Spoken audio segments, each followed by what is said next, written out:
Diet करायचं म्हणजे वजन कमी करायचं किंवा चांगलं खायचं म्हणजे पोळी भात भाकरी बंद करायची. मी साखर खात नाही, पण तुम्ही जी काही पोळी खाताय, भाकरी खाताय, भात खाताय, याच्यामध्ये सगळ्यात साखर आहेत, ते कार्ब्सच आहेत. आफ्टर डिलिव्हरी एक वर्षभरात बघ बायका कशा लगेच फुगायला लागतात. एक 6 महिने, 3 महिने, 1 वर्ष, कारण त्यांचं सगळं सिस्टीम तुम्ही चुकीची करून ठेवली. जेव्हा बाहेर मिळणाऱ्या गोष्टी त्याच्यामध्ये साखरेचं प्रमाण बघा, त्याच्यामध्ये मिठाचं प्रमाण बघा, त्याच्यामध्ये फॅट्सचं प्रमाण, या 3 गोष्टींना आळा घालायचा आपल्याला. दाण्याशिवाय पोह्याला मजाच नाहीये, पण दाण्यामध्ये ओमेगा 3 फॅटी ऍसिड्स असतं आणि ते आपल्या शरीरासाठी खूप आवश्यक आहे.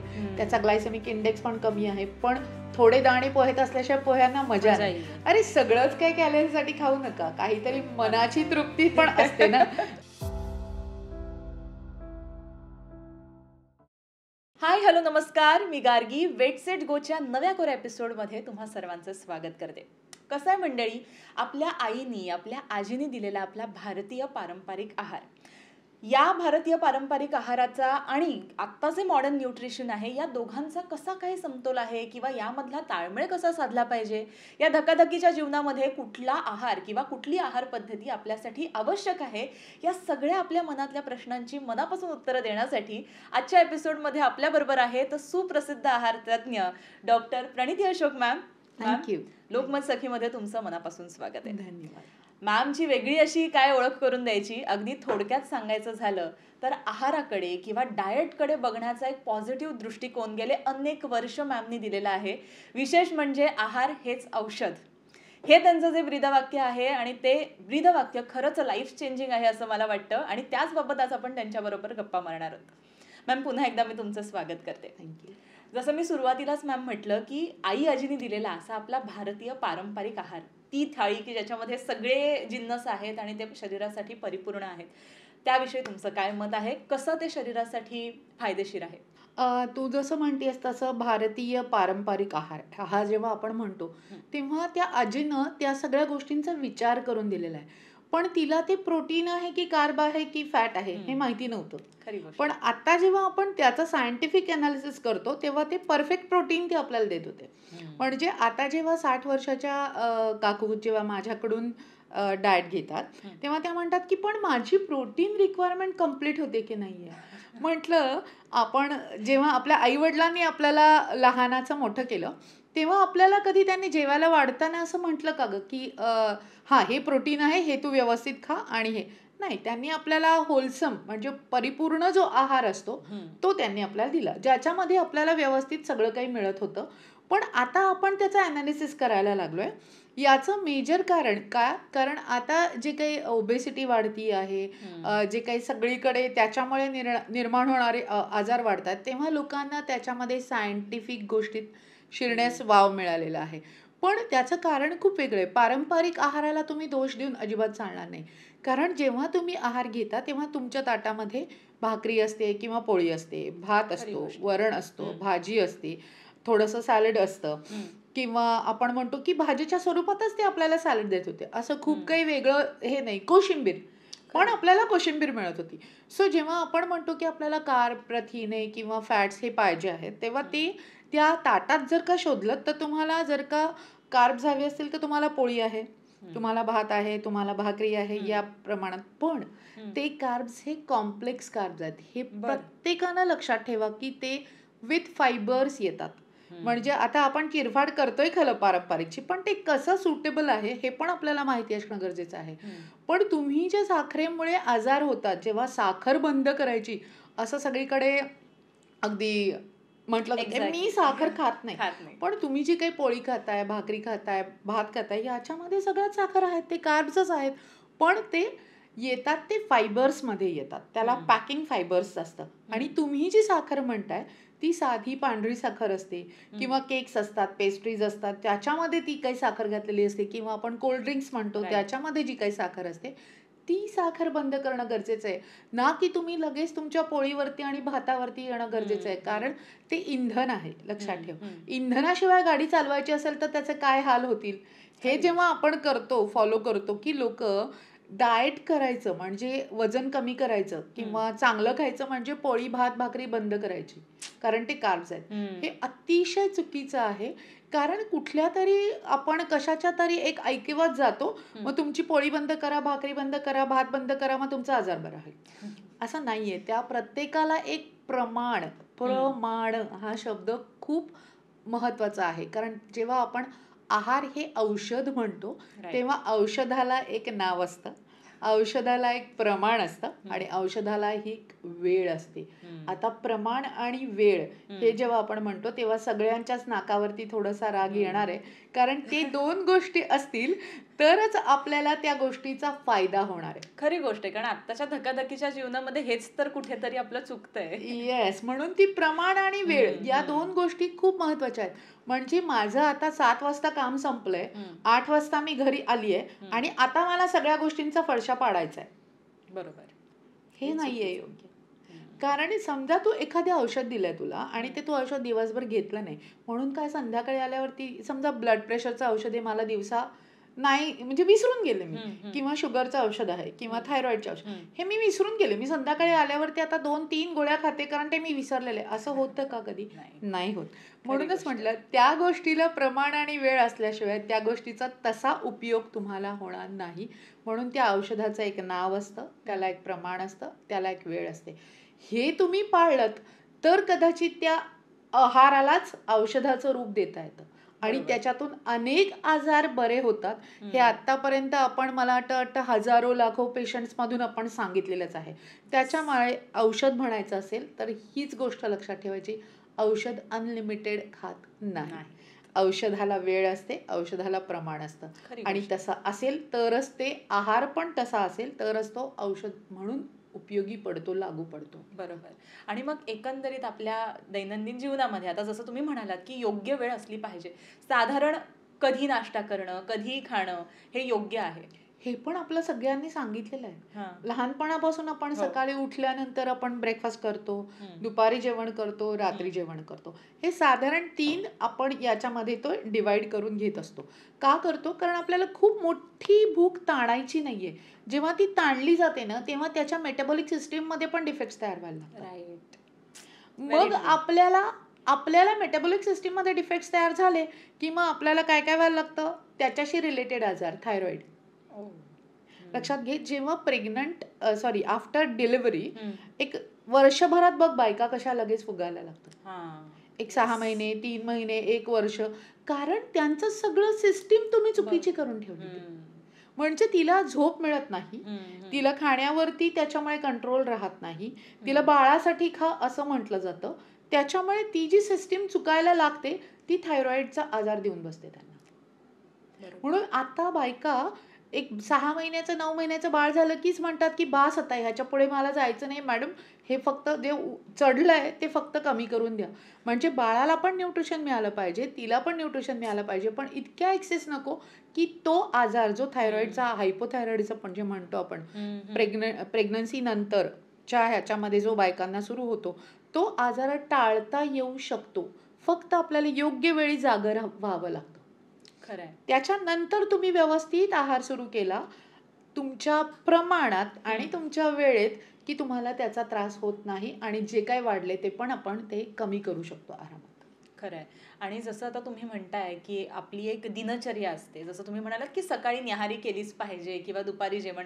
हा प्रश्न मी का विचारलाय, कारण आजकालचे जे नवीन ट्रेंड्स आहेत, आपण ब्रंच करतोय, आपण न्याहारी स्किप करतोय, आपण म्हणजे सूर्यास्ताच्या आधी खाणं हे योग्य आहे, पण बऱ्याच ठिकाणी त्याचाही खूप अतिरेक वेगळ्या प्रकारे केला जातोय. त्याकडे तुम्ही कसं बघता? कारण त्यामुळे जसं तुम्ही म्हणालात की आपण मेटाबॉलिझमवर परिणाम होतो, आपल्या स्टमक डिस्टर्ब व्हायचे सुद्धा प्रमाण जास्त होतंय आणि मग अचानक त्यामुळे इतर सगळे आजार, स्किनवर प्रॉब्लेम, या सगळ्या गोष्टी होत आहेत. करेक्ट. तू जे म्हणतेस ते कोणत्या वेळेत आणि कसं, बरोबर आहे. आपण साधारण भारतीय सिस्टीम मध्ये नाश्ता, दुपारचं जेवण, रात्रीचं जेवण हे प्रमुख मानलं जातं. आता या 3 मध्येच बसायचं का, या प्रश्नाचं उत्तर काय राहील? समजा आपण प्रत्येकाला एकच साईजचा ड्रेस घातला, तो तर त्याला परफेक्ट बसेल का? नाही. सायझेस आहेत ना, बरोबर. कोणाचा स्मॉल आहे, कोणाचा एक्सेल आहे, कोणाचा हम्म. डबल एक्सेल आहे, हम्म. कोणाला स्मॉलमध्ये पण थोडंसं स्टिचिंग करावं लागतं, कोणाला एक्सेल बसत नाही त्याला थोडासा उसवावा लागतो, बरोबर. पण डबल एक्सेल नाही बसत. हम्म. ह्या ज्या छोट्या मोठ्या ज्या काही आपण हम्म. त्याच्यामध्ये चेंजेस करू, तसंच आपल्या शरीराचं आहे. हम्म. प्रत्येकाला एकाच रुळावरून गाडी चालवता येत नाही. हम्म. कधी कधी वळणं घ्यावे लागतात. हम्म. म्हणजे सांगते की आता एखादी बाई आहे की तिच्या घरात 2 मुलं आहेत, हम्म. तिला सकाळचं खूप लोड असतो, हम्म. ठीक आहे, हम्म. की तिला 9-10 शिवाय तिला बघताच येत नाही स्वतःकडे. हम्म. कारण मुलांचा डब्बा, नवऱ्याचा डब्बा, हे सगळं जेव्हा करते, तिचं जर ती वर्किंग असेल तर तिचं सगळं हम्म. हे करताना तो ब्रेकफास्ट नावाचा प्रकारच विसरला जातो. खरी गोष्ट आहे.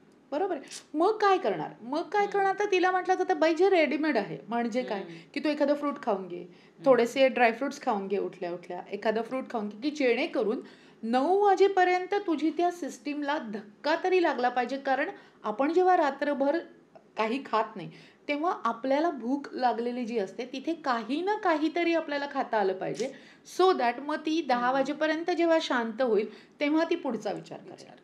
पण ज्या बायकांच्या घरी कामवाली आहे, तिच्या घरी तुझं सकाळचा ब्रेकफास्ट होतोय आणि तिला तो तेवढे 10 मिनिटं काढून करता येत असेल, तर तिने मात्र तो अवश्य घ्यावा. हम्म. मग काय होईल, तो जर का ब्रेकफास्ट तिने त्या वेळेत खाल्ला की तिची भूक जी 11 वाजता लागते ना, ती 12-1 पर्यंत ती शांतपणे सगळं काम करू शकते. बरोबर. मग अशा ब्रेकफास्टला तुम्ही जेव्हा जाता तेव्हा तुमच्याकडे मुलांना डब्बाच देता ना तुम्ही, त्यावेळेला पण तुम्ही पोहे करू शकता, उपमा करू शकता, किंवा बऱ्याच लोकांना बॉइल्ड एग्ज आवडतात ते खाऊ शकतात, बऱ्याच लोकांना ऑमलेट, काही जणांना डाळीच्या पिठाचं दिरडं आपण म्हणतो ते करू शकता. सिंपल सोप्यामध्ये, किंवा डोशाचं पीठ असेल फ्रीजमध्ये समजा, तर ते 2 दिवस तर वापरू शकतो बरोबर. आपण. मग असा प्रयत्न करा की तिथं काहीतरी खाल ज्याला फोडणी दिलेली आहे. कारण जेव्हा आपण फोडणी दिलेल्या गोष्टी खातो तेव्हा त्याच्यात गंमत येते. म्हणजे पोह्याला आपण फोडणीच देतो की नाही, बरोबर. मग फोडणी देताना त्याच्यात आपण काय करतो, ते कढी- ऑइल आहे, हा, ऑइल आहे. म्हणजे फॅट्स आले की नाही, Right. त्याच्यामध्ये तू धने, जिरे जिरे, सगळे कढीपत्ता, फोडण्या देते, हा, हा. हे सगळे विटॅमिन्स आणि मिनरल्सनी रिच असतं. हम्म. बरोबर आहे. हळद टाकते, हळद तर किती गुणकारी आहे माहिती आहे की नाही, आणि मग पोहे टाकते त्याच्यामध्ये. बरं, त्याचं तुम्हाला पोषण मूल्य वाढवायचं ना, मग पारंपरिक पद्धतीमध्ये पोहे नुसते पोहे टाकून केले जायचे. आता मग आम्हाला नाही हे पाहिजे, मग त्याच्यात प्रोटीन पाहिजे, ठीक आहे ना, पीस टाका तुम्ही, म्हणजे आपण वाटाणा म्हणतो ते टाका. बऱ्याच मुलांना पनीर आवडतं, थोडे पनीरचे तुकडे पण त्यात टाकू शकता तुम्ही. दाण्याशिवाय पोह्याला मजाच नाहीये, पण दाण्यामध्ये ओमेगा 3 फॅटी ऍसिड्स असतं आणि ते आपल्या शरीरासाठी खूप आवश्यक आहे. त्याचा ग्लायसेमिक इंडेक्स पण कमी आहे. पण थोडे दाणे पोह्यात असल्याशिवाय पोह्यांना मजा मजा नाही. येईल. अरे सगळंच काही कॅलरीसाठी खाऊ नका, काहीतरी मनाची तृप्ती पण असते ना, सो तसं खाऊ शकता. शरीराबरोबर मनासाठी पण Yes. खायला पाहिजे. आणि 40च्या नंतरच्या बायकांना प्रोटीन करतात, तर त्या पोह्यांमध्ये तुम्ही सोया चंक टाका, ते लहानपणापासून पण मुलांना दिलेलं चालतं. सो तुमचे हे सगळे आवश्यक घटक असतात. बऱ्याच लोकांना अंड आवडतं, असं उकडलेलं अंड, त्याचे काप करायचे, ते पण पोह्यामध्ये घालू शकता तुम्ही. बरोबर आहे. खूप आवडतात अंड पोहे पण. म्हणजे मला तर वाटतं आम्ही जेव्हा हॉस्टेलला होतो तेव्हा मुलांना ते अंड्याचे तुकडे करून त्या पोह्यात टाकलेले आवडायचे, सो दॅट ते प्रोटीन म्हणून ते आहे ना त्याच्यामध्ये, म्हणून ते प्रोटीन म्हणून पण खायचे, पोट पण भरतं छान. सो मी तुमच्या पारंपरिक गोष्टींना आधुनिकतेचा तडका जर का दिलं, तर तुमच्या ज्या कन्सेप्ट आहेत आता, ज्या कार्ब्स, प्रोटीन, फॅट, त्या पण कम्प्लीट होत आहेत आणि सगळ्या प्रकारचं पोषण मूल्य पण मिळतंय. त्याच्यामुळे तुम्ही ते आरामात छान खाऊ शकता. आणि लहान मुलांना जेव्हा असं देतो तेव्हा ह्या गोष्टी जेव्हा खातात तर त्यांना पण ते आवडायला लागतं. खरी गोष्ट आहे. आणि तुम्ही बोलता बोलता एक गोष्ट माझ्या लक्षात आली, की बरेचदा आपण घरी जेव्हा एखादी उसळ खातो, जसं तुम्ही म्हणालात पोहे खातो, आपल्याला ना त्याचा कधी त्रास होत नाही. पण तीच गोष्ट जर आपण बाहेरच्या ठिकाणाहून खाल्ली, पोहे खाल्ले, बरेचदा असं जाणवतं की ऍसिडिटी होतीये किंवा गॅसेसचे इश्यूज होत आहेत. हा काय फरक आहे? म्हणजे कारण जेव्हा तुम्ही ते पोहे खात असता तेव्हा त्याच्यामध्ये जे काही प्रमाण टाकलेलं असतं, जे घरी टाकतो, म्हणजे जेव्हा तुम्ही फक्त साधी एकच गोष्टीने पोह्यांची ऍसिडिटी कशी जाते हे बघा. जेव्हा तुम्ही मिरची घालता की नाही, फोडणीला मिरची घालता, तेव्हा आपल्याकडे अशी सवय आहे की आपण ती मिरची अशी तळू देतो मस्त. बरोबर. आणि मग त्याच्यामध्ये कांदा, मग त्याच्यामध्ये बाकीच्या सगळ्या गोष्टी जातात. ती अति तळू नका, टाकली ती शेवटी टाका. ज्यांना पोह्यांना ऍसिडिटी होते ती मिरची जी आहे ती शेवटी टाका, सो तिचा पूर्ण अर्क त्याच्यामध्ये न जाता जर का ती खाल्लीत तर त्याचा ऍसिडिटीचा त्रास होणार नाही तुम्हाला. बरं. त्याच्यामध्ये मटार घातलात, गाजर घातलं तुम्ही, तर ऍसिडिटीचा त्रास होणार नाही, कारण फायबर कंटेंट वाढतंय तुमचं त्याच्यामध्ये. सो अशा मेक तुम्हाला पारंपरिक गोष्टींना आधुनिकतेचा तडका असं जे म्हटलं की तुम्हाला त्याचा त्रास होणार नाही. आणि असं खूप लोकांनी करून बघितलंय. म्हणजे आता आपल्या इथे पण जे बघत असतील त्यांनी हा एक छोटासा नुसका करून बघितला तरी त्यांना पोह्यांचा त्रास खरी जास्त गोष्ट आहे. होणार म्हणजे नाही. हे मलाही नव्हतं माहिती. पण ही गोष्ट केली पाहिजे. कारण येस. कारण जेव्हा आपण डाएट देतो म्हणजे पेशंटला डाएट, तेव्हा या छोट्या छोट्या गोष्टी मी म्हणलं ना, प्रत्येकाला सेम साईज चालत नाही. थोडंसं स्टिचिंग करावं लागतं, थोडं उसवावं लागतं, बरोबर की नाही. येस. त्याच्यामध्ये या छोट्या छोट्या गोष्टींचा जेव्हा अवलंब करतो तेव्हा ते मजा करतात. बरोबर. खरी गोष्ट. आणि मग खाताना पण आपण सगळं व्यवस्थित खाऊन पण आपण सगळ्या गोष्टी मेंटेन करतोय, आपलं वजन कमी होत आहे म्हटल्यावर ती लोक खुश असतात. Very true. खाण्यातून आनंद पण मिळाला मिळाला पाहिजे. पाहिजे. फक्तच कॅलरीकडे आणि प्रोटीन कार्बकडे लक्ष देऊ नका. हे माझं छोटंसं सगळ्यांना विनंती आहे. काहीतरी खरंय, तुमच्या खरंय. मनाच्या समाधानासाठी जर झालं तर ते अंगी पण छान लागतं. छान लागतं. कारण बरेचदा आपण हेच करतो, डाएट म्हटलं की हे बन ते बन आणि कॅलरी काउंटिंग ज्याला आपण म्हटलं की आपण 2च फुलके मग हे खायचे की नाहीत, मग ह्याच्याने मला काय होईल, इतके विचार डोक्यामध्ये असतात की आपण तो आनंदच घेत नाही. आपण फक्त पोटासाठी खातोय हां. आणि आपलं शरीर कसं चांगलं राहील, लोक काय म्हणतील ह्याच्यासाठी खातोय, पण मनासाठी पण खाल्लं पाहिजे. मनाचा आनंद एक खरी गोष्ट असतोच आहे. ना, नाहीतर मजा नाही येत त्या गोष्टींना. मग तू किती खरंय, खरंय. म्हणजे कीटो डाएट जे लोक करतात Right. हां, सो त्यांना ते सगळं काय मला वाटतं बदाम खावे लागतात, ड्रायफ्रुट्स खावे लागतात, अंडी खावे लागतात, मासे, चिकन, मटन. वजन कमी करायचं असतं. हेतू काय आहे? वजन कमी वजन कमी करायचंय, करायचं. कीटो डाएट करायचंय, ते फटफट फटफट. त्यांना जर आठवडा एक 10 दिवसांनी भेटलीस ना, तेव्हा तेच अन्न त्यांना नॉशिएटिंग व्हायला लागतं. Very true. येस. आहेत अशी लोक. हो. So that they break that. पण हेच जर तू त्याच्या नेहमीच्या आहाराच्या पद्धतीने बसून दिलं तर आता माझ्याकडे 3-3 वर्ष झाली तरी लोक मस्त तेवढंच वजन कमी करून टिकलेले आणि मजा करतायत. काय म्हणता? हा, माझ्याकडे एक आजी होत्या 56 वर्षाच्या. आयुष्यात आंबा नाही खाल्ला तर मजा नाही हो मॅडम. म्हणलं ठीक आहे, तुम्हाला जे खायचंय ना तुम्ही हे फॉलो करा. त्यांनी व्यवस्थित त्यांचं 16 किलो वजन कमी केलं. रोज आंबा खाऊ. बरं, पण आंब्याचा डायबिटीजवर परिणाम होत असतो त्यांना का? डायबिटीज नव्हता, पण अच्छा. ज्यांना होता हां. त्यांनी पण जेव्हा ते काही सगळं सर्वसमावेशक जे फूड असतं हां. त्याच्यामध्ये सगळं फायबर कंटेंट किती, तुमचं सॅलड व्यवस्थित आलं पाहिजे, तुमच्या आधी हे पाहिजे, तुमच्या नंतर हे पाहिजे, असं केल्यानंतर जेव्हा त्यांनी वजन कंट्रोल केलं, डायबिटीज आलं, तेव्हा ते पण आंबा खाऊ शकले. होय. हा प्रश्न मला विचारायचा आहे, कारण माझ्या घरी सुद्धा असे बरेच डायबिटिक माझ्या आजी आजोबा वगैरे, की त्यांना आंबा खायचा आहे पण आता डायबिटीज आहे, मी खाल्लं तर वाढेल, ही जी भीती आहे. तेच सांगते तुला. माझ्याकडे एक पेशंट 11 HbA1c म्हणजे सपोज टू बी हायेस्ट, आणि त्या मला वाटतं एक 56-57 वय होतं त्यांचं. त्यांना काही प्रॉब्लेम नाही, त्यांना काही त्रास नाही, काही नाही, असे पण लोक आहेत. पण त्यांची सगळी फॅमिली घेऊन आली, मॅडम 11 HbA1c झाले, काहीच ऐकत नाहीयेत आणि कसं काय करायचं. म्हटलं हो, थोड्याफार ज्या काही चुका असतील त्या बघू, पण त्यांच्याकडे बघून मला असं त्यांनी काय खूप मोठ्या चुका करत असतील असं पण वाटलं नाही. पण स्टील आपण त्यांना त्या फॉर्म्युल्यात बसवलं, हळूहळू हळूहळू व्यवस्थित 7.2 पर्यंत आल्या त्या. पण मी म्हटलं की जर का एवढं सगळं करून आता इथपर्यंत त्या खुश आहेत की एवढं मी पाळू शकते, इट्स ओके. तुम्ही तुमचे रिपोर्ट्स करत राहा, बाकीच्या गोष्टी करत राहा. तुम्हाला जर काही प्रॉब्लेम आला तुम्ही तुमच्या डायबिटीस च्या तज्ज्ञांना पण त्याच्यासाठी करू शकता. पण त्या एका आकड्याने जी काही भीती निर्माण करतोय ना आपण, ती खूप चुकीची आहे. तुम्ही सगळ्या बाजूंचा विचार करून त्या गोष्टींना फॉलो करा, तुम्हाला काहीही प्रॉब्लेम येत नाही. आणि आपण हे सगळं अंडर सायंटिफिक सुपरविजनच करत असतो. सगळे रिपोर्ट्स करून झाले, सगळं आहे, सगळं नॉर्मल आहे, दृष्टीला सुद्धा काही परिणाम नाहीये, तर मग कशासाठी त्या माणसाला तुम्ही त्या पिंजऱ्यात उभं केलं ना, की ते निम्म आयुष्य तिथेच संपलेलं असतं. आणि तुम्ही म्हटलं तसं रिपोर्टमध्ये जेव्हा आपण ते आकडे वाढलेले बघतो ना, आणि ते इतकं सायकोलॉजिकल होऊन जातं की काही खाल्लं, अरे नाही मी हे केलं ना मग त्यामुळे हे झालं. लिटरली जगणं सोडून फक्त त्या आकड्यांभोवतीच फिरतो आपण. खरंय खरंय. इतकं आहे ते. पण आहे, सोपं आहे, नाही असं नाही. आता प्रत्येक जण म्हणतोच ना डायबिटीस रिव्हर्सल आहे म्हणून, पण तो रिव्हर्स करताना पण तुमच्या हातात हात घालून तो रिव्हर्स करायचा आहे. म्हणजे आता डायबिटीस झालंय आणि मी आता पोळी भाकरी खातच नाही, हे सोडूनच देते, फक्त चीलाच खाते, मग तो माणूस इरिटेट व्हायला लागतो ग काही दिवसांनी, की मी असं काय करतोय, मी काय तंबाखू दारू हे करणारी लोक पण सुखी राहतात, पण आम्ही खाण्यावरती का असं तुम्ही एकदम बांबू आणून ठेवलाय. कारण लोकांना काहीतरी सॅटिस्फॅक्टरी हवं असतं ना. बरं, ते काय असे अगदी हे नसतात खाल्लेले की आता मी 4 पोळ्या खाल्ल्याशिवाय उठतच काय नाही. त्यांच्यामध्ये थोडंसं मॉडिफिकेशन केलं तर हे सगळं रिव्हर्सिबल असतं आहे आणि तुम्ही ते आनंदाने जगत पण करू शकता. लगेच भीती बाळगून त्याला अगदी डिप्रेशन, पहिलं डिप्रेशन येते त्याला. अक्षरशः डिप्रेशनमध्येच जातात Very ते. true. आता काय व्हायचं, मी तर एवढं सगळं व्यवस्थित फॉलो हो. केलं पण मला असं का झालं, माझा बॉर्डर लाईन पण नको. म्हटलं वय बघा, थोडेसे तरी चेंजेस होणार आहेत ना होणारच. As per Very true. Ageing तुमचे. काही गोष्टी ॲक्सेप्ट केल्या ना तर तितक्या त्रास देत नाहीत जर आपण त्या आकड्यांवरती गेलो तर. खरंय खरंय. आणि आपण मॉडर्न न्यूट्रिशन बद्दल जेव्हा बोलतो तेव्हा अगदी सामान्य आपले अनेक प्रेक्षक आहेत, सर्वसामान्य बायका आहेत.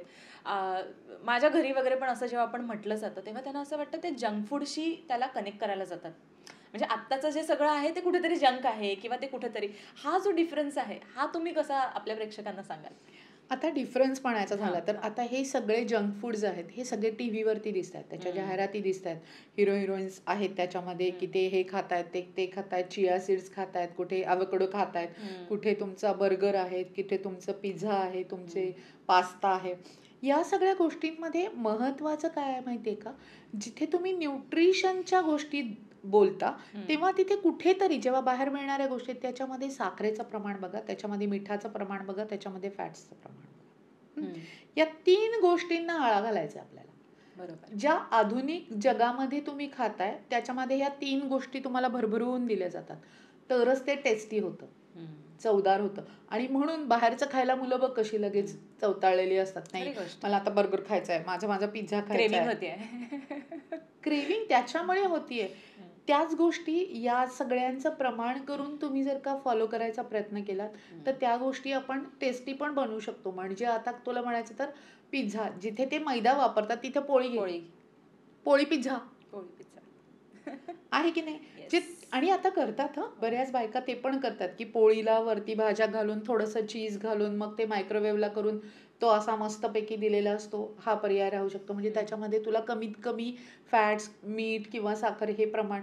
आणि जेव्हा तू रेडीमेड काहीतरी घेते, पाकिटातलं घेते, तेव्हा त्याचं मागचं लेबल वाचायचा प्रयत्न कर की त्याच्यात मॅक्झिमम काय आहे. असं रूलनुसार असं कंपल्सरी केलंय की त्याच्यामध्ये जे काही मॅक्झिमम असतं त्याचं कंटेंट खाली खाली खाली काय जातं. म्हणजे चिप्स घेतले तर चिप्समध्ये कार्ब्स किती आहेत हे आधी लिहिलं जाईल, त्याच्यात शुगर किती आहे ते आधी लिहिलं जाईल.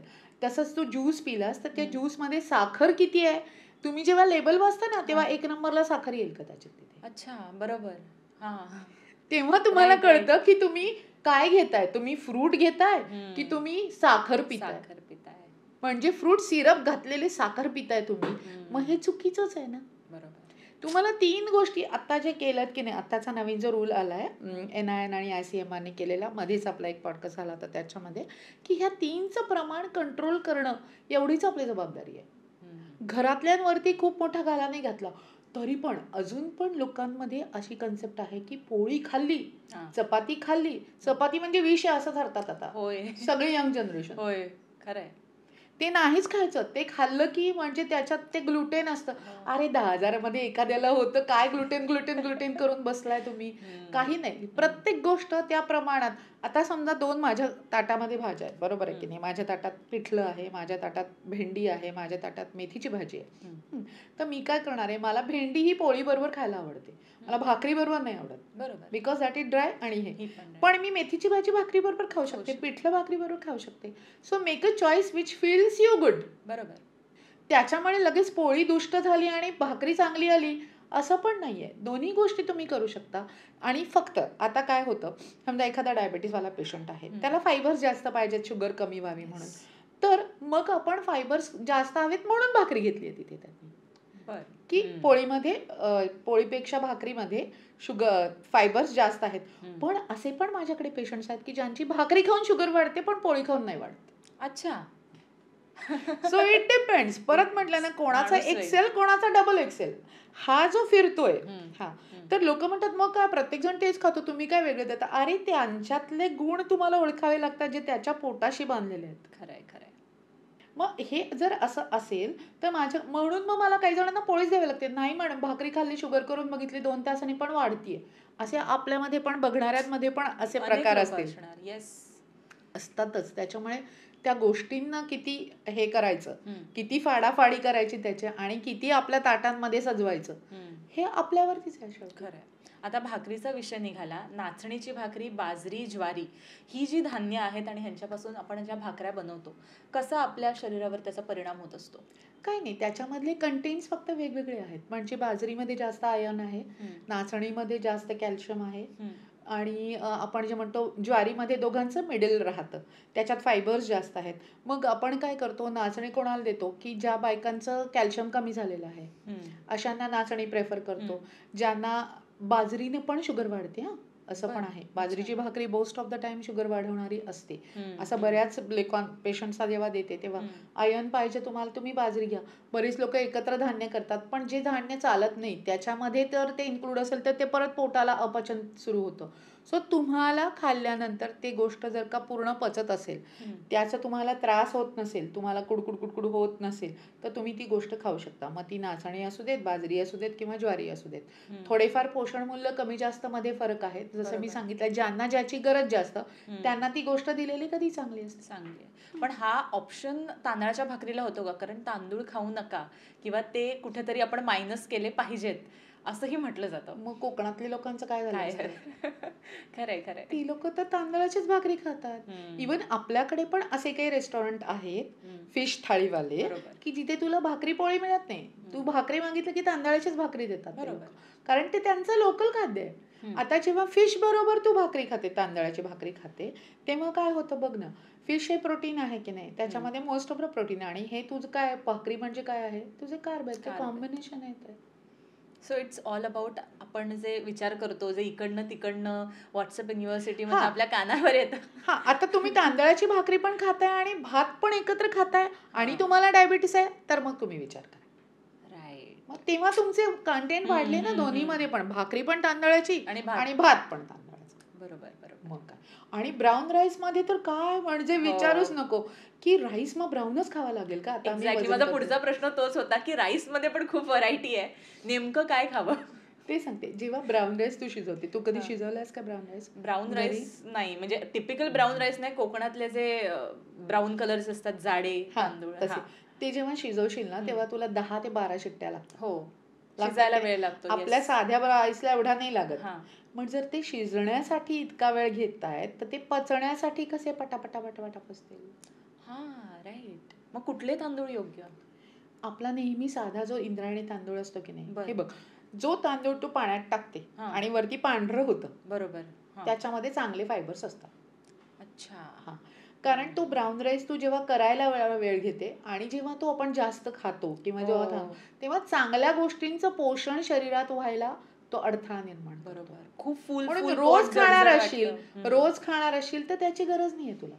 तुला साधा आपला इंद्रायणी राईस, बासमती राईस, हे जे काही असतात ना, त्याचे तुला खायचं किती? हा, एखाद्याने एवढा खायचा तर मग तुम्ही तो मग कुठलाही खाल्ला तरी त्याने तेच होणार आहे. बरोबर. ब्राऊन राईस कधीतरी वेगळं खायचंय, काहीतरी वेगळं करायचंय, मग ठीक आहे आज चेंज म्हणून घेतोय, पण रोजच्या याला 12 शिट्ट्यांची गरज नसते. खरंय. राईट. बरेचदा मॅम आपण असं बघतो की मार्केटमध्ये 2 मिनिट्स नाश्ता असे जे प्रीमिक्स असतात की फक्त तुम्ही 2 गरम पाण्यात टाकायचं मग तयार, मग उपमा आहे किंवा पोहे किंवा इतर काहीतरी पदार्थ, त्याचा आपल्या शरीरावर कसा परिणाम होत असतो? कारण ते अनेक वेळ आपण पॅकेजमध्ये बघितलेलं असतं आणि ते आपण डायरेक्ट खातो. चांगलं असतं शरीरासाठी हे? प्रीमिक्सचा वापर आहे तो इन्स्टंट गोष्टींसाठी, म्हणजे आपल्याला जेव्हा अवेलेबल नाही तेव्हा तुम्ही उपयोग करू शकता. उदाहरणार्थ तुम्ही प्रवासात आहात, बरोबर, तुम्हाला हॉटेलमध्ये चांगलं फूड अवेलेबल नाहीये, अशा वेळेला तुम्ही प्रीमिक्सचा वापर नक्की करू शकता. आता प्रीमिक्स टी पण कितीतरी निघाले, तसं ब्रेकफास्ट पण निघालेत. आता मी पण कधी आउट ऑफ इंडिया गेले तर मला तिथे इंडियन फूड नाही मिळत, अशा वेळेला मी गरम पाणी घेऊन ते टाकून तो तयार होतो, तो घेतो. पण it is not a option for daily life.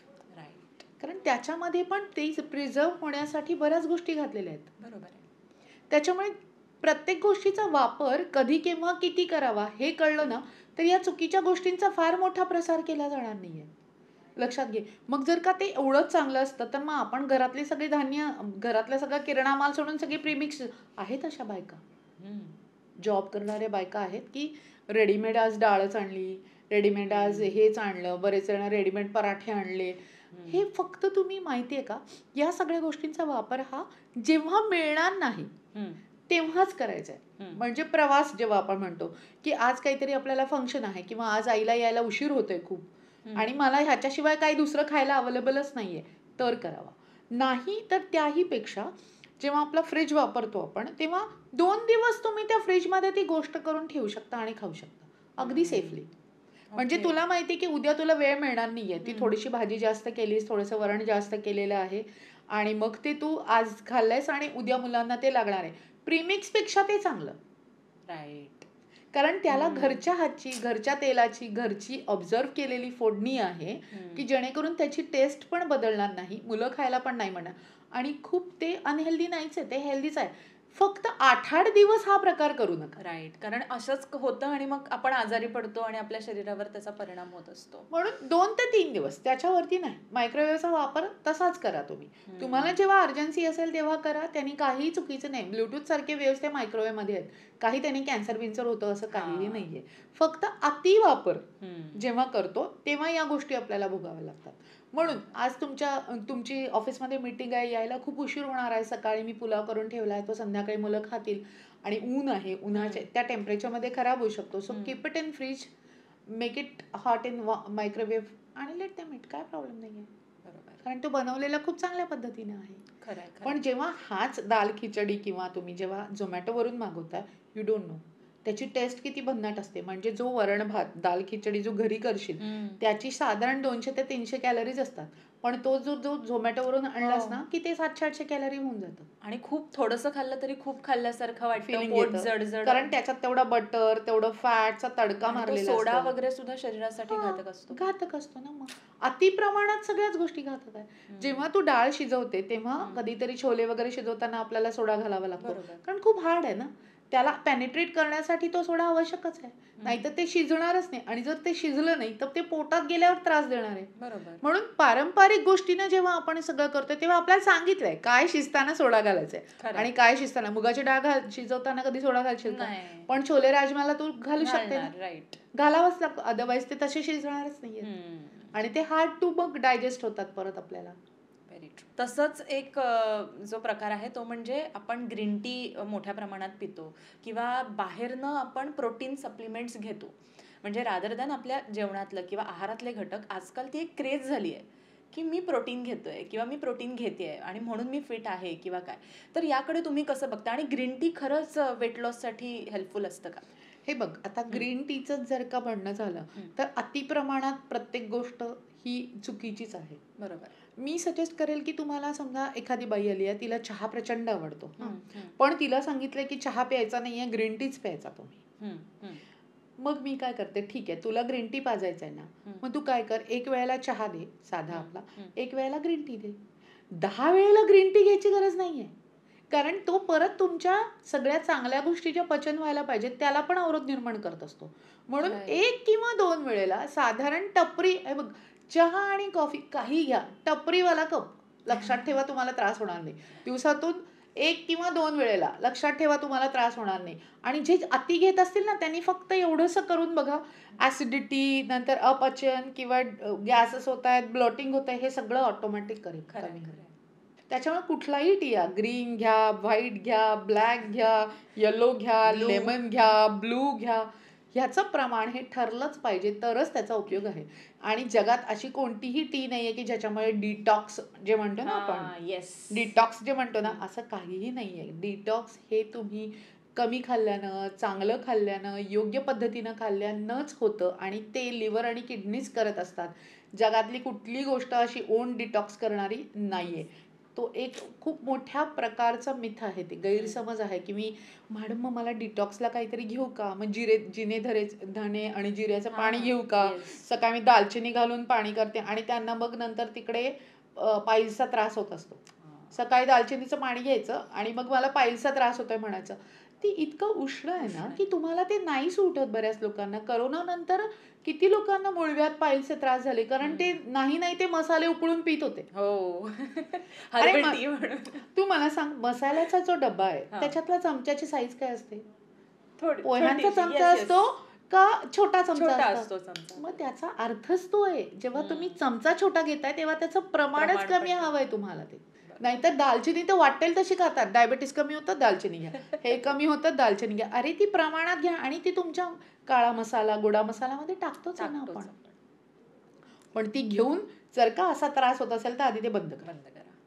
आणि प्रोटीनच्या बाबतीत तुम्ही काय म्हणा?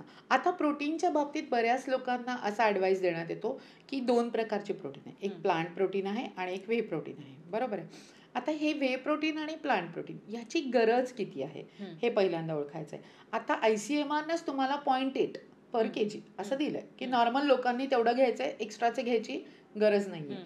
पण ठीक आहे 0.8नी म्हटलं 60 वर्षाचा आहे, 6 40 ते 50 ग्रॅम प्रोटीन त्याला लागणार आहे. जेव्हा तू नॉर्मल इंडियन जेवतेस तेव्हा जर का प्रोटीन कॅल्क्युलेट करायचं असेल, एक पोळी तुला 1-2 ग्रॅम प्रोटीन देतं, तो भात आहे तो 3 ग्रॅम प्रोटीन देतं, दही घेतलं तर तुला 5 ते 6 ग्रॅम प्रोटीन मिळतं, त्याच्यामध्ये डाळ असेल तर तुला 10 ग्रॅम प्रोटीन मिळतं, त्याच्यामध्ये परत अजून तू सॅलड घेतलंस त्याच्यामध्ये बरेच अशा गोष्टी आपण घेतात. एका ताटामध्ये ना एक 15 ग्रॅम प्रोटीन, 10 ते 15 ग्रॅम प्रोटीन कॅल्क्युलेशन होतं जर व्यवस्थित सगळं खाल्लं तर तुम्ही. म्हणजे 10 तरी कमीत कमी मी आता सांगितलं त्या असं तुम्ही 3दा खाताय, बरोबर आहे की नाही. मग त्याच्यामध्येच तुम्ही जर का ऍड करायचं तर कंपल्सरी 1 वाटी डाळ ऍड करा. अंड खात असाल तर कंपल्सरी दिवसातून 2 अंडी खाऊ देत त्यांना. 30-35 पर्यंत 2 अंडी येलो सकटला काय प्रॉब्लेम नाहीये. ज्यांना कोलेस्ट्रॉल वाढतंय वगैरे वाटतं त्यांनी एका अंड्याचा येलो खाणं मस्ट आहे. जर तुम्ही अंड खात असाल तर येलोमध्ये विटॅमिन B12 आणि विटॅमिन D असतं, ज्याची डेफिशियन्सी सगळ्या जगात झाली. आपल्या भारतात तर काही नाही झालं तरी लोक ते रिपोर्ट घेऊन येतात, माझ्यात B कमी आहे, B12 कमी आहे, विटॅमिन D कमी आहे. सो ते एका अंड्याचं येलो खाणं जर तुम्ही अंड खात असाल तर ते मस्टच आहे. अंड्याला तुम्ही नॉनव्हेज म्हणताय, ठीक आहे, ज्याचा त्याचा तो सांस्कृतिक किंवा आपण म्हणतो समज आहे प्रश्न, मी काय त्याला हे म्हणत नाही. पण जर का पॉसिबल असेल तर लहान मुलांना कंपल्सरी अंड द्या, लहान मुलांना कंपल्सरी दूध द्या. ते कम्प्लीट प्रोटीन आहे, त्याच्यामुळे ते त्यांना जाणं त्यांच्या शरीरासाठी आवश्यकच आहे. पण ज्यांच्या रिक्वायरमेंट जास्त आहेत, जे खूप जास्त व्यायाम करतायत, जिममध्ये जात आहेत, अशांना जे काही एक्स्ट्राचं प्रोटीन लागतं त्याच्यासाठी आपण म्हणतो की त्यांना व्हे प्रोटीनची गरज आहे, बरोबर आहे. पण व्हे प्रोटीन जेव्हा घेतो तेव्हा त्याची क्वालिटी चेक खूप महत्त्वाचं आहे. आपल्याकडे तो खूप लॅक आहे. ते जर का चांगल्या प्रकारचं नसेल तर मग त्याचे तोटेच होते, बरोबर. म्हणून त्याची क्वालिटी चांगली बघून घ्या. आणि जर घेणारच असाल तर तुम्ही ते एखादा स्कूप तुमच्या नेहमीच्या याच्यात ऍड करू शकता. पण तुम्हाला त्रास होत असेल तर नेहमीच्या खाण्यानं ज्यांना काही त्रास होत नाहीये, तुमचं सगळं कम्प्लीट होत आहे, तुम्हाला कुठल्या प्रकारचे आजार नाही आहेत आणि तरी पण तुम्ही एक्स्ट्राचं प्रोटीन घ्यायचं म्हणताय तर ते गरजेचं नसतं. पण आता तुम्हाला त्रास होत आहेत, तुम्हाला काही पायच दुखत आहेत, हेच होत आहे तेच होत आहे, मग माझं प्रोटीनच कमी आहे असं वाटतंय, मग मला जेव्हा मी जिमला जाते तेव्हा माझी शक्तीच उरत नाहीये, एखादा स्कूप तुम्ही मारू शकता, त्याच्यामध्ये काय प्रश्न नाहीये. आणि बऱ्याच लोकांनी तर असं सुरू केलंय की नाही आम्हाला प्रत्येकाला प्रोटीनची गरज आहे. बरोबर नाही. तुम्ही तुमचं खाणं काय, तू जर का पिझ्झा खाते बाहेरचं खाते, तुला काही घरातलं खायचंच नसेल तर मग आणून स्कूप होतच बसा, मग काय करणार. मग 3 स्कूप घ्या, प्रोटीन कम्प्लीट झालं. बाकी कशासाठी जगायचंच नाहीये तुम्हाला. तुम्हाला खाण्याच्या आनंदासाठी जगायचंच नसेल तर तुम्हाला प्रोटीनच लागणार आहे तिथे, खरे. पण ज्युसेस आणि झोमॅटो हे जे काही खर्च करताय, मग त्या खर्चाला टाळण्यासाठी, तो खर्च जर का खूप जास्त होते असं वाटतं तर त्याऐवजी निदान प्रोटीन स्कूप घ्या, पण चांगल्या क्वालिटीचं प्रोटीन घ्या, त्यांनी तुम्हाला फायदा होणार आहे, बरोबर. पण त्याही आधी ह्या सगळ्या गोष्टी करून बघा. सोया चंक्स घेऊन बघा, पनीर घेऊन बघा, टोफू घेऊन बघा, डाळी चांगल्या आल्या पाहिजेत, नंतर छोले आहेत, नंतर राजमा आहे, त्याच्यानंतर चांगल्या प्रकारचा थोडा का असेना पण रोज भात असावा, एक पोळी किंवा भाकरी असावी तुमच्या खाण्यामध्ये, अंडा असेल तर अंड्याचा समावेश असेल, दुग्धजन्य पदार्थ, मिल्क असू देत. बऱ्याच लोकांना मिल्क चालत नाही, मग त्यांनी ताक पण घेऊ शकतात, दही घेऊ शकतात की ज्याचा लॅक्टोजचा जो प्रॉब्लेम आहे तो कमी होतो. पण काही लोकांना ते पण नकोय, हल्ली वेगनचं फॅट निघालंय की ॲनिमलशी रिलेटेड काही नको, मग त्यांना प्लांटच्या सगळ्या पदार्थांवरती जास्त भर द्यावा लागतो. मग प्लांट प्रोटीन आले त्याच्यासाठी, मग ते घेऊ शकता. पण शेवटी सर्व समावेशक आहार नसेल तर नंतर प्रॉब्लेम्स यायला सुरुवात होतात, म्हणजे होतातच. खरंय. आपले असे अनेक यंगस्टर्स आहेत की शाळा कॉलेज किंवा आत्ता ऑफिस गोईंग जे माणसं आहेत की ऑफिसमध्ये आपल्याला जायचंय, पटकन आपल्याला खायचंय, तर मग बाहेरचा आपला जो वडापाव आहे किंवा समोसा पाव आहे तो खावा की नाही खावा, त्याच्याने खरंच आपलं वजन वाढतं किंवा शरीराला अपाय पोहोचतो की नाही. काढला शेवटी वडापावचा प्रश्न. सो वडापाव हा खावा की नाही खावा, जिथं खाताय ती तो सोर्स हा कधीही रिपीटेड तळलेला तेलाचाच असतो, बरोबर आहे की, म्हणजे त्याच्यात ट्रान्स फॅट हे येतातच येतात. पण त्यावेळेला आपण तो विचार करत नाही. वडापाव हे मानसिक समाधानासाठी खाणारं फूड आहे.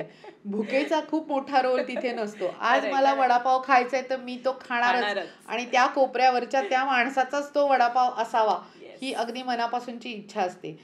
वन्स इन अ वाईल, एक 10 दिवसातून 15 दिवसातून एकदा, ठीक आहे, असू देत. कारण वडा मी चुकीचा आहे असं म्हणत नाहीये, पण त्याची फ्रिक्वेन्सी जी आहे, तू रोजच जाऊन तो वडापाव खात असशील तर मग त्या तेलाचा, त्या ट्रान्सफॅटच्या, त्या मैद्याचा, ह्या सगळ्याचा परिणाम तुला वजन वाढवण्यामध्ये होतोच. पण तू 10-15 दिवसातून एकदा गेलीस, एक वडापाव खाल्ला, संध्याकाळचं जेवण होतं, चल मी आज वडापाव खाल्लाय, मी ते कॉम्पन्सेट करते, संध्याकाळी दूध किंवा मी फ्रूट घेते, तर तो वडापाव नाही चढणार बॅलन्स तुला. होणार. राईट. तर तुला वडापाव चढणारच नाहीये तो.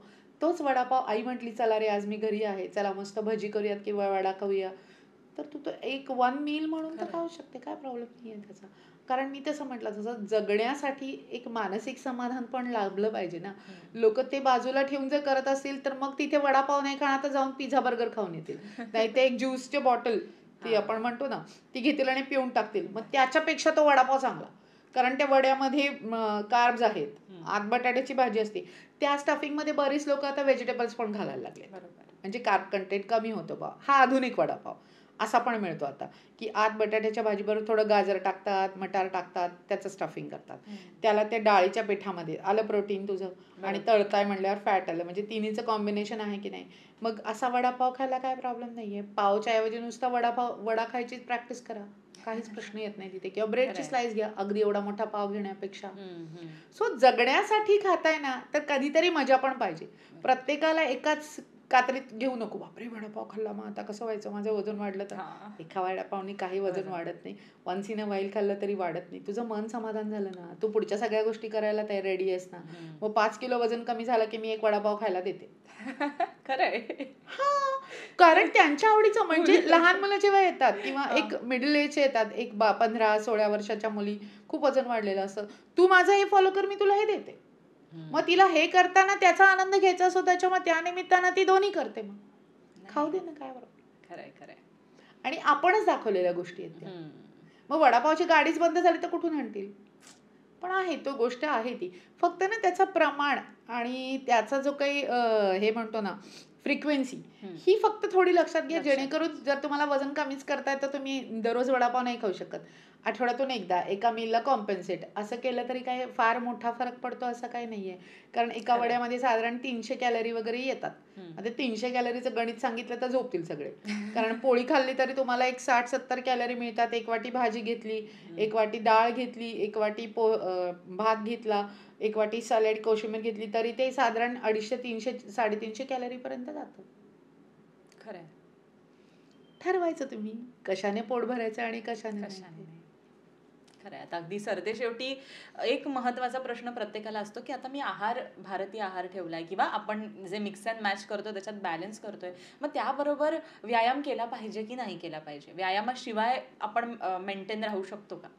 हे बघ, जर तुला मी समजा पुण्यात एक पंचमी नावाचं हॉटेल आहे, त्याची एक थाळी दुर्वांकूर माहिती आहे, ते सगळे पदार्थ तुला ठेवलेत मी, आणि सांगितलं की ह्याच्यामध्ये मीठ नाहीये, तो किती पण खा, तुला आवडेल का? नाही आवडणार. मीठ किती लागतं? थोडंसं लागतं की नाही, पण ते असेल तर तुला छान वाटेल की नाही. तसाच व्यायामाचा रोल आहे. तो रोज थोड्या का होईना प्रमाणात जर झाला तर जे काही तुमचं चाललं आहे शरीरामध्ये त्याला तो असं ग्लोरियस करतो. म्हणजे आता जर का मी म्हटलं की त्याने तुमचं मीठ, तेवढा व्यायाम असेल तर तुम्हाला वजन कमी करायला मदत मिळते, तेवढा व्यायाम असेल तर तुम्हाला घाम येत असेल तर तुमची त्वचा पण ग्लो व्हायला लागते, तेवढा व्यायाम असेल तर तुमची सांधेदुखी किंवा तुम्हाला सारखं अंग दुखतंय, थकवा येतोय, हे पण कमी व्हायला मदत मिळते. एंडॉर्फिन नावाचे हॉर्मोन्स जे गुड फिलिंग करायला म्हणतो ना, ते व्यायाम केल्याशिवाय सिक्रेटच होत नाही, ते व्यायामानेच होतात. आता करतील लोक व्यायाम. सो ते जे काही आहे व्यायामाचा प्रकार, तर तो व्यायाम तेवढा का होईना झाला पाहिजे. मी 80% डाएट आणि 20% एक्सरसाइज वरती भर देते, पण तो झालाच का पाहिजे, त्याच्याशिवाय मजा नाही. खरंय. त्याच्यामुळे तुमची ऍटलिस्ट काही नाही जमते, निदान 5,000-6,000 पावलं जरी रोज चालून झाली तरी चालतंय. थोडासा प्राणायाम करा, कारण आता स्ट्रेस रिलेटेड खूप गोष्टी आहेत खरंय आयुष्यात, मग थोडा स्ट्रेस रिलीव्हर होतो. कधीतरी वाटलं तर सूर्यनमस्कार घाला, कधीतरी वाटलं तर तुम्ही आपण काय म्हणतो सिटअप्स वगैरे काढतो ते. बऱ्याच बायकांना 50शी नंतर मग पाळीचे त्रास आणि हे मेनोपॉझल त्यांना थोडंसं वेट ट्रेनिंग मग ते मसल गेन जर का थोडंसं त्यांना मिळालं तसं, तर मग त्यांचे पुढचे आजार कमी होतात. जेव्हा तुमचं फॅट कमी होतं आणि मसल जास्त होतं, तुम्हाला मेटाबॉलिक रिलेटेड डिसीजेस पण हळूहळू कमी व्हायला लागतात. मग ते बरोबर. त्याचं प्रमाण कमी होतं, औषधाची मात्रा कमी होते, म्हणून व्यायाम करणं गरजेचं आहे. खरंय. म्हणजे आपण बराच वेळ या सगळ्या गोष्टींबद्दल बोलतोय आणि मी तोच विचार करते की या गोष्टी आईनं आणि आजीनं आपल्याला नेहमी सांगितलेल्या असतात, पण आपण त्यांना आम्ही मॉडर्न आहोत, आम्ही आजचं सगळं हे आजकालची हा ट्रेंड आहे असं म्हणून त्यांना आपण बरेचदा असं बोलू नये पण वेड्यात काढतो. पण खरं आहे, म्हणजे जर गोष्टी आपण आपल्या दैनंदिन जीवनामध्ये ठेवल्या तर आपलं जीवन खूप भारी आणि छान, जसं तुम्ही म्हणालात की पोटाप्रमाणे मनासाठी पण आपण खाऊ शकतो आणि खूप आनंदी राहू शकतो. मी तुला काय म्हटलं, आत्ता मी आली क्लिनिक करून आले मुंबईचं, त्याच्यामुळे मी प्रचंड थकलेली होते. आणि मग तुला काय म्हटलं, मला एवढीसाच चहा दे. आपण किती घेतला, एवढाच घेतला. Yes. पण त्याने जे स्टिम्युलेशन होतं, त्याच्यामुळे जे फिलिंग येतं, हे अशा गोष्टींसाठी तुम्हाला काही गोष्टी केल्या तर काही त्याच्यात वाईट नाही. मग मी बरोबर. कॉफीच का घेतली, मग चहाच का घेतला, मग चहा कॉफी बंद केली तरच, असं नाहीये. प्रत्येक गोष्ट प्रमाणात घ्या, की जेणेकरून तुम्हाला त्याचा त्रास होणार नाही, उलट फायदाच होतो. खूप मस्त वाटलं मॅम. म्हणजे खरं मी म्हणेन की हा काही पॉडकास्ट किंवा इंटरव्ह्यू होता, त्या पलीकडे आपण गप्पा मारल्यात आणि त्यांच्या मनातले आणि माझ्या मनातले सगळ्या प्रश्नांचं तुम्ही उत्तर दिलेलं आहे. खूप खूप धन्यवाद. लोकमत सखीमध्ये सामील झाल्याबद्दल, आमच्याशी इतक्या छान गप्पा मारल्याबद्दल पुन्हा एकदा मी धन्यवाद. पण लोकमत सखीची खूप खूप आभारी आहे की त्यांनी या मंचावर येऊन ही संधी दिली आणि माझे काही विचार किंवा थॉट्स मला सांगण्यास त्यांनी खूप छान प्रवृत्त केलेलं आहे आणि बऱ्याच लोकांना त्याचं थोडंसं बसणार आहे आता.